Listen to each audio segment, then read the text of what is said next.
नमस्कार। सनातन Sikh teachings channel में आप सबका स्वागत है। आज हम गुरु नानक देव जी की रचना सिद्ध गोष्ठ की पहली पौड़ी का अध्ययन करेंगे। पहली पौड़ी इस गोष्ठी की एक तरह से भूमिका है।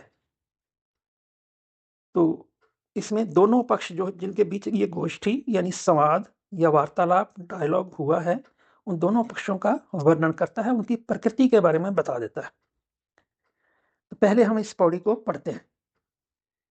इसमें 4 पंक्तियां हैं।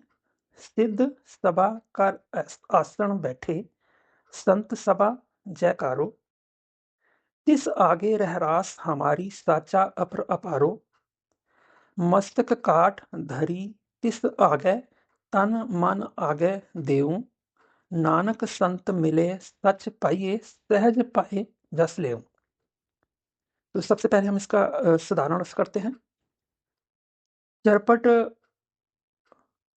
नाथ इत्यादि जो योगी थे वो अपने अनुयायी सिद्धों के संग सभा लगाकर बैठ गए। दूसरी ओर गुरु नानक देव जी भी अपने अनुयायी संतों के संग सभा में उचित आसन पर आसीन हो गए। पहले सिद्धों और गुरु जी ने एक दूसरे को नमस्कार की। तदुपरांत दोनों पक्षों ने कहा कि हमारी उस परमात्मा के आगे नमस्कार है जो सत्य स्वरूप है और अपर व अपार एक साथ है। फिर गुरु जी बोले कि हे नानक, मैं उस मनुष्य के चरणों में मस्तक काटकर भेंट के रूप में प्रस्तुत करूं और तन मन उसके चरणों में अर्पण कर दूं, जो उस प्रभु का संत हो। क्योंकि यदि प्रभु के संत से मिलाप हो जाए तो मनुष्य को सच अर्थात मंत्र की प्राप्ति होती है, नाम मंत्र मिलता है और इस मंत्र के जप से सहज अवस्था का यश मिलता है। अब हम इन 4 पंक्तियों के में से एक एक पंक्ति लेंगे और इसके अर्थ देखेंगे। पहली पंक्ति हुई है, सिद्ध सभा कर आसन बैठे, संत सभा जयकारो। तो इस पंक्ति में जो वर्ड आए हैं उनकी सीक्वेंसिंग इस तरीके से होगी, सिद्ध सभा कर बैठे, संत सभा आसन और जयकारो। इसमें चरपट और गुरु नानक ये 2 लुप्तियां हैं जिन्हें हमें अपनी ओर से भर लेना है। इस तरह इसमें 3 उपवाक्य निर्धारित होते हैं। वो 3 उपवाक्य होंगे कि चरपट आदि जो योगी हैं वो अपने अनुयायी सिद्धों के संग सभा में लगा के सभा में बैठ गए।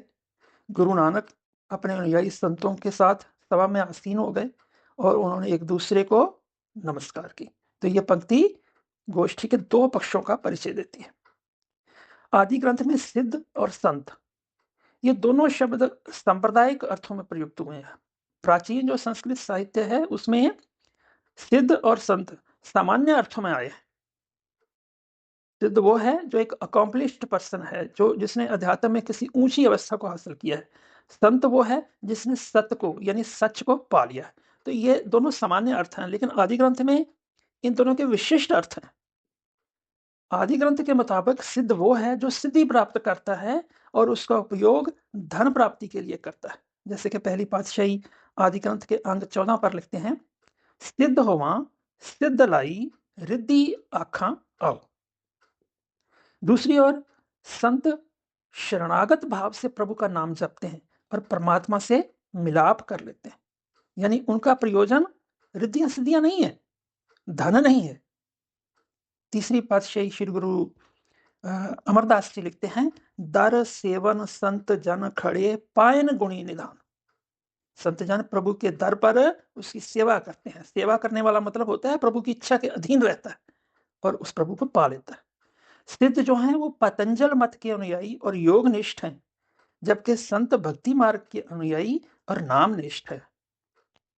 ये इन दोनों 2 पक्षों के बीच सारा जो है संवाद हुआ है और ये इस सारी रचना में ये दोनों पक्ष इसमें आए हैं।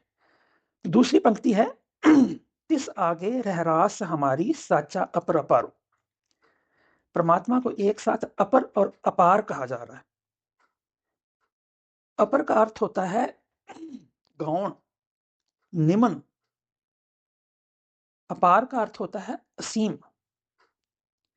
तो परमात्मा को एक साथ अपर और अपार कहा जा रहा है। ये दोनों परस्पर विलोम शब्द हैं। तो इसका मतलब ये है कि परमात्मा अपार है, यानी अनंत है, इन्फिनाइट है, लेकिन उसमें सीमित होने की क्षमता भी है। वो फिनाइट भी है, तो मतलब वो निर्गुण है तो सगुण भी है। तो अनंतता उसका स्वरूप है। सीमित होना उसकी उसमें निहित क्षमता है।